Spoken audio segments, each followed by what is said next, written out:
ప్రతి సోమవారం నిర్వహించే ప్రజావాణి కార్యక్రమాన్ని మండల ప్రజలు సద్వినియోగం చేసుకోవాలని, ప్రజల సౌకర్యం కోసమే మండల కేంద్రంలో ప్రజావాణి కార్యక్రమాన్ని నిర్వహించడం జరిగిందని తహసీల్దార్ రజనీ కుమారి తెలిపారు. రామాయంపేట మండల కేంద్రంలోని తహసీల్దార్ కార్యాలయంలో ప్రజావాణి కార్యక్రమాన్ని నిర్వహించారు. ప్రజావాణిలో 2 దరఖాస్తులు రావడం జరిగింది. ఈ సందర్భంగా వారు మాట్లాడుతూ ప్రజావాణిలో 2 దరఖాస్తులు రావడం జరిగిందని, మండలంలోని అధికారులు పాల్గొనడం జరిగిందని, ప్రజల సౌకర్యార్థం కోసమే మండల కేంద్రాల్లో ప్రతి సోమవారం ప్రజావాణి కార్యక్రమం నిర్వహించడం జరుగుతుందన్నారు. ప్రజలు ఈ అవకాశాన్ని సద్వినియోగం చేసుకోవాలని, ఏ సమస్యలు ఉన్నా ప్రజావాణిలో దరఖాస్తు చేసుకోవాలన్నారు. అందరికీ నమస్కారం. నేను రజని, తహసీల్దార్ రామాయంపేట్. ప్రతి సోమవారం జరిగే ప్రజావాణి కార్యక్రమం యథావిధిగా ఉదయం 10 గంటల నుంచి మధ్యాహ్నం 2 గంటల వరకు కొనసాగుతుంది. మనకు ఇవాళ సుమారు 2 అప్లికేషన్స్ రావడం జరిగింది.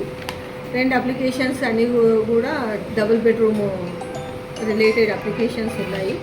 కాబట్టి రామాయంపేట గ్రామ పట్టణ ప్రజలందరికీ కూడా మనవి చేయనది ఏమనగా, మీ దగ్గర మీకు సంబంధించి ఏదైనా భూ సమస్యలు కానీ, ఇంటి సమస్యలు కానీ, కరెంటు ఇంకా ఏదైనా సమస్యలు ఉన్నట్లయితే కనుక ప్రజావాణి కార్యక్రమంలో ప్రతి సోమవారం జరిగే ప్రజావాణి కార్యక్రమంలో మీరు దరఖాస్తు ఇచ్చి మీ సమస్య పరిష్కరించుకోవాల్సిందిగా విజ్ఞప్తి. Thank you.